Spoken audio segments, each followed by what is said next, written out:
Our God is an awesome God. Much better than that ridiculous God that Desert Bluffs has.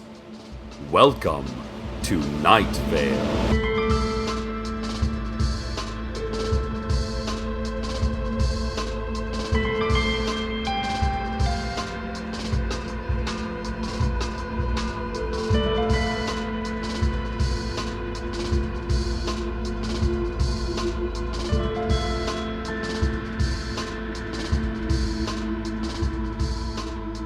There is, listeners, a blinking light up on the mountain. It is red. Blinking lights are always red. It is nestled among the crags and nooks of the precipitous slope. We can all see it. No use denying it. The city council tried. Nope, they said. Blinking light? Let me think. Blinking light. No, sorry, it doesn't ring any bells. But then a bell started ringing, a signal from the watchman who lives in Night Vale's invisible clock tower, letting us know that he had seen something. And we all saw it too. It was a blinking light up on the mountain. Oh well, said the council, crawling backwards through a window into town hall, one by one. Ah, well, it was worth a shot. What does this light mean? Who will dare investigate it? Will it spell our doom? Dear listeners, who knows? No one. And probably more later. For now, just this. Just a blinking light. Red. Up on the mountain. Harrison Kipp, adjunct professor of archaeology at Night Vale Community College, announced an upcoming 3-part series on Night Vale Community Television, defending his fringe views that the pyramids and other ancient structures were constructed by human beings rather than benevolent ancient aliens. Harrison, against decades of reasonable evidence, raved that it's possible that these historical marvels could have been made using mathematics and slave labor. He went on to explain, shrieking like an obvious lunatic, that agriculture was probably not started on Mars, and that humanity was created through evolution and not through selective breeding of alien DNA. We reached out for comment to the president of Night Vale Community College, Sarah Sultan, who is a smooth, fist-sized river rock, about the extreme beliefs expressed by a staff member. Sarah had no comment, as she is a smooth, fist-sized river rock and unable to speak. She can write, however, and wrote no comment before drawing an insulting caricature of your humble reporter, which was hurtful and unnecessary. Listeners, here's something weird. I know you can't see it, but it's sitting in the studio with me at this very moment, and it is definitely something, and definitely weird. I'm not sure how it got here, but I'm not sure how I got here either. Causation is difficult and confusing. I haven't tried touching it. I'm going to try touching it now. Oh, I believe it likes being touched because it started to vibrate and lean in towards my body, but that could just be its way of expressing anger or immense physical suffering. When something is this weird, one shouldn't assume to understand anything specific about it at all. Is it a bomb? Is it one of those objects that isn't a bomb? Is it just a kind of dog? We don't know. And we will never find out.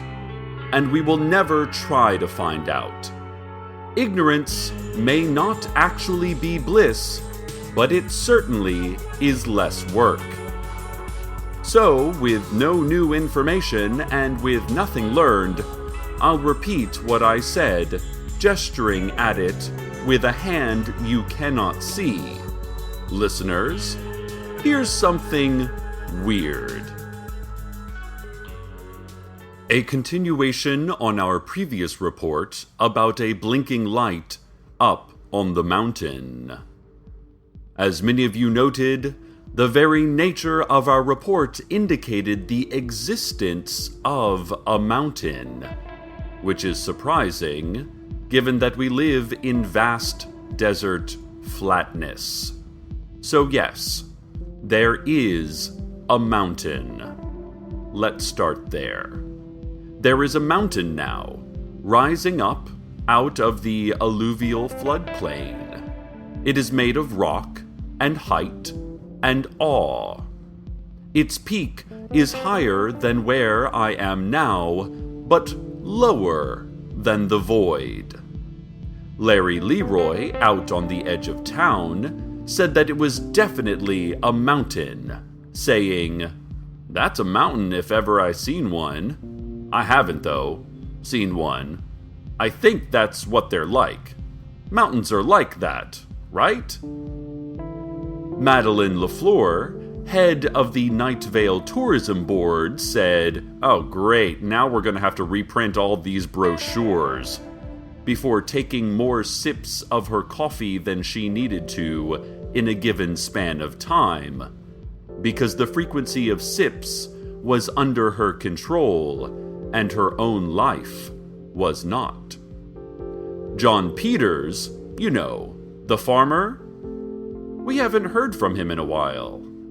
If anyone knows where he went, or about the blinking light up on the mountain, or the mountain rising up out of this muddy plain outside of town, please call into the station and release the information with your mouth. As part of our service to our community, Night Vale Community Radio is taking this moment to allow one of the candidates for mayor to make a brief statement. The following is from the faceless old woman who secretly lives in your home. I replaced your books with other books. The covers are the same, but the content has been altered. I don't think you read enough, but that is not why I did it. I changed every single word of some of the books. In others, only a single comma on a single page. This is a metaphor, but I'm not sure what it represents. That is also a metaphor. We all are. Our political system has become too complicated. I am not complicated. I'm just a gentle old lady who lives in your home. I'm touching your hand right now. No, not that one. Not that one either. Do not think you are superior because you have a face and I do not. All of your books are now different books and you did not notice. So who is a lost child in the dark howling woods of this fable? Anyway, I hope you'll vote for me. One of the books is now my life story if you'd like to know more about my background. No, not that one. Not that one either. You'll know it because my life story is just like yours, starting with calamity and shouting and ending with an empty room and a to-do list. Also, Hiram McDaniels has been exchanging emails with corn lobbyists, looking to elbow in on our local imaginary corn market. Hiram, bad for our community, bad for our interests, literally a 5-headed dragon. Vote for the candidate you can trust. Vote for the faceless old woman who secretly lives in your home. And now a word from our sponsor. Today's broadcast may have been brought to you by uncertainty. And now back to our regular programming. Aha! We have some sharp listeners. Several of you noted that the strangeness of today does not end with the blinking light up on the mountain, or the mountain itself, but also this vast, muddy plain it rises from. So yes, we are now reporting that there is a great floodplain strewn with bones around our city. Its wet patches glint slightly when the blinking light is illuminated. At night, when all distance is darkness, it appears that the universe itself is glimmering red, and then gone. Red, and then gone. The mud ripples under the footsteps of the approaching masked army, and this warps the reflections in interesting ways. Carlos says he would like to study it, but that he promised to make a certain person dinner, and he has to learn how to put other things besides science first. Some of this realization might have come with help from those around him. Mayor Pamela Winchell was seen holding her official mayoral bloodstone aloft towards the mountain and the blinking light upon it. She was standing on that plane. The plane that exists now, which we should have mentioned earlier. In other news, a man in a tan jacket carrying a deerskin suitcase was seen outside of one of the currently closed subway entrances, passing out flyers explaining the benefits of a mass transit system and encouraging citizens to push for the reopening of the subway as soon as possible. Transit is the opposite of traffic, the flyer reportedly said, and subway more like wowza. Some citizens reported that the flyer went on to say, "Transverse the navel of the world, that secret, buried point. It is my home. Help me get home. It is already too late to be early, but not too late to be on time." Here at the station, we can't confirm any of this, as those holding the flyer soon found that it had vanished from their hands, that they could barely remember their interaction with the man, and that, looking back, all they saw was a haze of dust and heat, distant and indecipherable, like a country they'd never lived to visit, like the landscape of a fading dream, like fiction, like fiction. All right, we're really gonna get it right this time. We have been focusing too narrowly, and we realize that. As many of you pointed out, we should have spent less time on the blinking light and more time expanding on the bit about the approaching masked army. So, there is now a great masked army coming towards us across the bone-covered plain. We have no specific information about them, other than that they look small when far away, and then appear to grow as they come closer, which they are coming closer. They also might actually be growing. They are quite large now. The blinking light up on the mountain has not changed its pace. There is a noise like growling, only less organic, like wind howling through a canyon, only more growly. Ladies and gentlemen, here is what we know. There is a blinking light up on the mountain. There is a mountain on the floodplain. There is a floodplain under the imminent army. There is an imminent army maybe a couple of hours' march from here. I do not believe now that we are leaving anything out. If you have homes, I suggest you flee them. If you have friends, I suggest you warn them. If you have children... Did you not know how dangerous and unpredictable the world was when you created a defenseless tiny human within it? And much like Madeleine Lafleur, head of Night Vale's tourism board, I will now control the one part of my life that is under my control. Let us go now, and I do hope we come back to the weather. Oh baby, please surrender. Let's go quietly. We'll hold our questions, we'll hold our fire.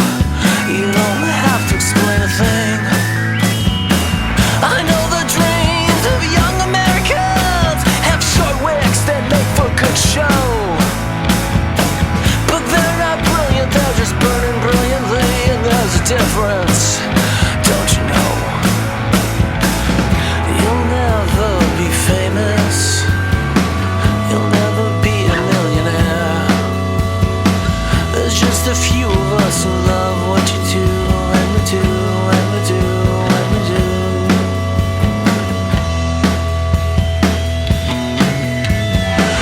Last week I couldn't sleep. I've been worrying a lot about some things. I finally got up and I put on that CD, and I listen in the dark. And for that night, for that hour, you were the best thing that ever happened to me. And in the morning I felt tired and hopeless and worried all over again. You'll never be famous. You'll never be a millionaire. There's just a few of us who love what you do, and so you do, and so you do, and so you do.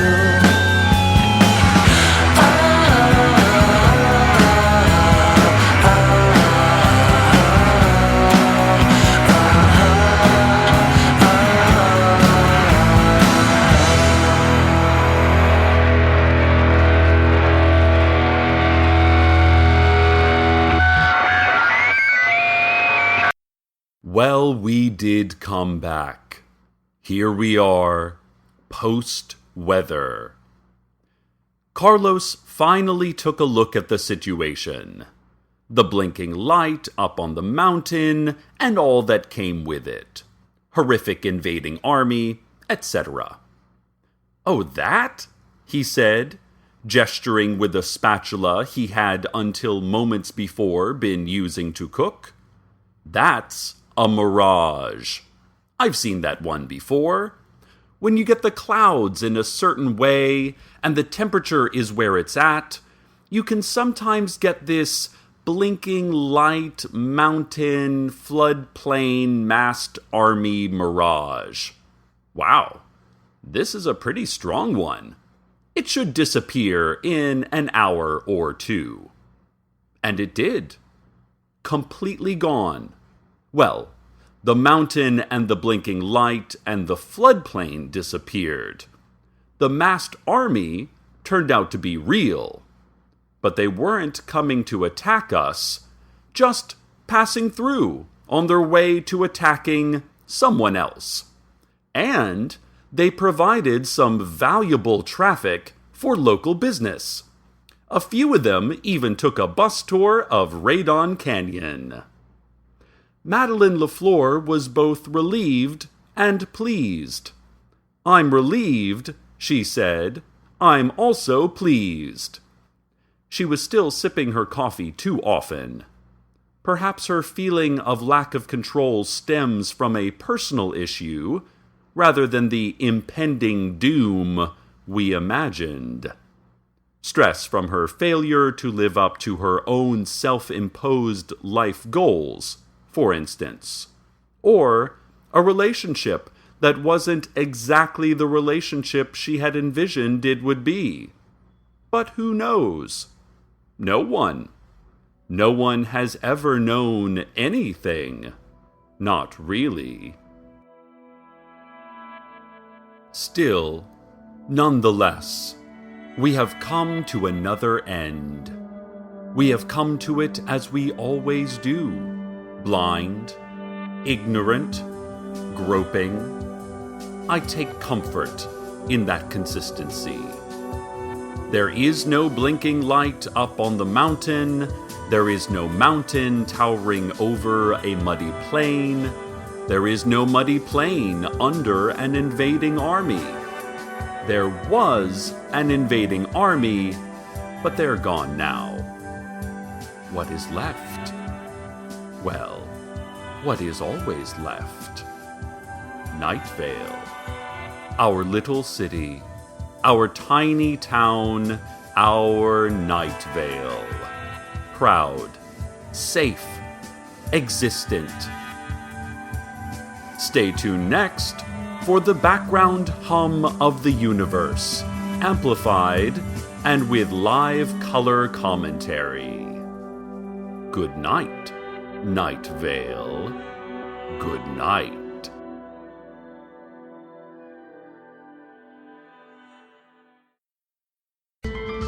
Welcome to Night Vale is a production of Commonplace Books. It is written by Joseph Fink and Jeffrey Craner and produced by Joseph Fink.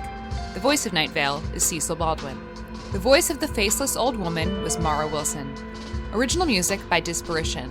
All of it can be found at disparition.info or at disparition.bandcamp.com. This episode's weather was Never Be Famous by Hustleonia. Find out more at hustleonia.com. Comments, questions, email us at nightvale@commonplacebooks.com or follow us on Twitter at Nightvale Radio. Check out commonplacebooks.com for more information on this show, as well as all sorts of cool Night Vale stuff you can own. And while you're there, consider clicking the donate link. That would be cool of you. Today's proverb: throw your hands in the air. Now your arms. Keep detaching limbs and throwing them in the air. Hopefully the birds will be sated and leave.